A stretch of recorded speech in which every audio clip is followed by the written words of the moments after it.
ஒரு பசுமையான காட்டில் மிலோ என்ற குட்டிக் குரங்கு வாழ்ந்து வந்தது. மிலோ மற்ற குரங்குகளைப் போல மரத்தின் உச்சியில் பாதுகாப்பாக இருக்க விரும்புவதில்லை. அவர் காட்டின் தளத்தை ஆராய்வதற்கும் புதிய விஷயங்களைக் கண்டுபிடிப்பதற்கும் விரும்பினார். ஒரு சன்னி காலையில் மிலோ கிளையிலிருந்து கிளைக்கு ஆடிக்கொண்டிருந்தபோது அவர் தரையில் ஒரு அழகான, பிரகாசமான பொருளைக் கவனித்தார். ஆர்வத்துடன் அவர் நெருக்கமாகப் பார்க்க கீழே ஆடினார். அது ஒரு தங்க நெக்லஸ், சூரிய ஒளியில் மின்னும். மிலோவின் கண்கள் உற்சாகத்தால் விரிந்தன. நான் இதை என் நண்பர்களிடம் காட்ட வேண்டும் என்று கூச்சலிட்டார். புதர்களில் சலசலக்கும் சத்தம் கேட்டது. காட்டின் மிகவும் அஞ்சும் புலியான ஜாரா வெளியேறியது. சரி சரி, இங்கே என்ன இருக்கிறது? ஜாரா உருமினாள். மிலோவின் இதயம் துடித்தது. ஆனால் அவர் ஆழ்ந்த மூச்சு எடுத்தார். ஹலோ ஜாரா, இந்த நெக்லஸை நான் கண்டுபிடித்தேன். இது அழகாக இல்லையா? ஜாரா தலையசைத்தாள். எனக்கு அது வேண்டும் நெயில்ஸ் மற்றும் தன்னை பத்திரமாக வைத்துக்கொள்ள புத்திசாலியாக இருக்க வேண்டுமென்று மிலோவுக்குத் தெரியும்.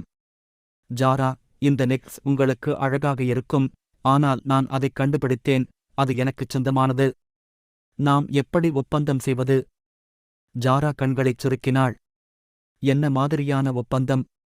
மிலோ வேகமாக யோசித்தான்.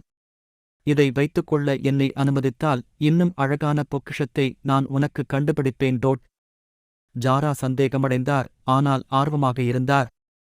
சரி, உனக்கு 3 நாட்கள் தருகிறேன். மைலோ சம்மதித்து உடனே புறப்பட்டார். அவர் காட்டில் உள்ள அனைத்து விலங்குகளிடமும் ஏதாவது புதையல்களைப் பார்த்தீர்களா என்று கேட்டார். 2வது நாள் அவர் டோரி என்ற பழைய ஆமையைச் சந்தித்தார். டோரி மிலோவின் கதையைக் கேட்டு சிரித்தாள். மிக அழகான பூக்கள் பூக்கும் இடத்தை நான் அறிவேன். அவை நகைகள் போல மின்னுகின்றன என்று டோரி கூறினார். என்னை பின்தொடர் டோரி மிலோவை அனைத்து வண்ணங்களின் கதிரியக்க மலர்களால் நிரப்பப்பட்ட ஒரு மறைக்கப்பட்ட பள்ளத்தாக்கிற்கு அழைத்துச் சென்றார். மிலோ கவனமாக ஒரு பூங்கொத்தை எடுத்துக்கொண்டு ஜாராவுக்கு விரைந்தான். 3வது நாள் மிலோ ஜாராவுக்கு மலர்களை வழங்கினார். அவள் கண்கள் ஆச்சரியத்தில் விரிந்தன. இவை நெக்லஸை விட அழகாக இருக்கின்றன, அவள் ஒப்புக்கொண்டாள். சொல்லைக் காப்பாற்றினாய் குரங்கு ஜாரா பூக்களை எடுத்து, மிலோ நெக்லஸை வைத்திருக்கட்டும்.